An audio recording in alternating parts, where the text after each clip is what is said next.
Sir మీ పేరు? నా పేరు మూడెడ్ల శంకర్రావు. అంటే గత 10 సంవత్సరాల నుంచి ఈవెంట్ జరుగుతుంది కదా, మీరు ఈవెంట్లలో ఎప్పుడెప్పుడు పాల్గొన్నారు? Like this is first time. ఈ ఫస్ట్ టైం విజిట్ అవ్వడానికి ఏమైనా కారణం ఉందా? లైక్ ఈ కమిటీ మీకు చెప్పిందా లేకపోతే? నా ఫ్రెండ్ రమేష్ అని ఉన్నారు తెనాలిలో, ఆయన ద్వారా తెలుసుకున్నాను.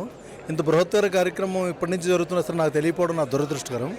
నాది విశాఖపట్నం జిల్లా, అంటే ఇప్పుడు కొత్తగా ఏర్పడినటువంటి అనకాపల్లి జిల్లా చోడవరం మండలంలో నేను బెన్నవోలు గ్రామ సర్పంచ్ని. నాకు తెలుసుకొని అంత దూరం నుంచి ఇష్టంగా వచ్చాను. వచ్చినందుకు ఇన్ని సంవత్సరాలు మిస్ అయ్యానని చాలా బాధపడ్డాను. ఎందుకంటే ఇన్ని కులాలు కలిపి ఇది మొత్తం మీద ఒక ఐకమత్యంగా ఏర్పడి ఏదైతే ఇప్పుడు ఈ బృహత్తరమైన కార్యక్రమం జరుగుతుందో దీనికి ఎంతైనా మద్దతు ఇవ్వాల్సిన అవసరం ఉంది. దీన్ని ఉపయోగించుకోవాల్సిన ఆవశ్యకత కూడా ఎంతైనా ఉంది. అంటే ఈ కమిటీ పేదవాళ్ళకి నిజంగా సాయం చేస్తుంది, ఇంకా యూత్ని చాలా డెవలప్ చేస్తుంది అని అన్నారు. 100కు 100% పార్టీలకు అతీతంగా సమాజంలో జరుగుతున్నటువంటి దుర్మార్గాలకు కానీ దౌర్జన్యాలకు కానీ ఎదురొడ్డి ఖచ్చితంగా పేదవారికి ఖచ్చితంగా సాయం చేస్తుందని నాకైతే ఖచ్చితంగా నమ్మకం ఉంది.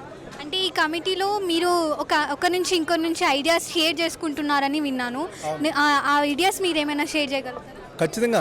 ఎందుకంటే మేధావుల నుంచి మనకు తెలిసిందే గొప్పని అనుకోకూడదు. మనలో ఉన్నటువంటి కానీ ఇంకా ఇతర తాలూకాలు కానీ మేధావులు అందరి నుంచి కూడా సలహాలు సూచనలు తీసుకొని ఇంకా దీన్ని ముందుకు తీసుకెళ్లాల్సిన అవసరం ఎంతైనా ఉంది. ఖచ్చితంగా ఏదైనా సరే పార్టీలకు అతీతంగా సమాజంలో జరుగుతున్నటువంటి అన్యాయాలకు ఎదురొడ్డి పేదవారికి సాయం చేయాలనే తపన ఈ కమిటీకి ఉంది. కాబట్టి దాంట్లో నేను ఎంతైనా పాలు పంచుకోవడం కానీ దాన్ని నా సహాయ సహకారాలు అందించడంలో కానీ ఖచ్చితంగా ఉంటుందని నేను ఈ సభముగా తెలియపరుస్తున్నాను. Thank you very much.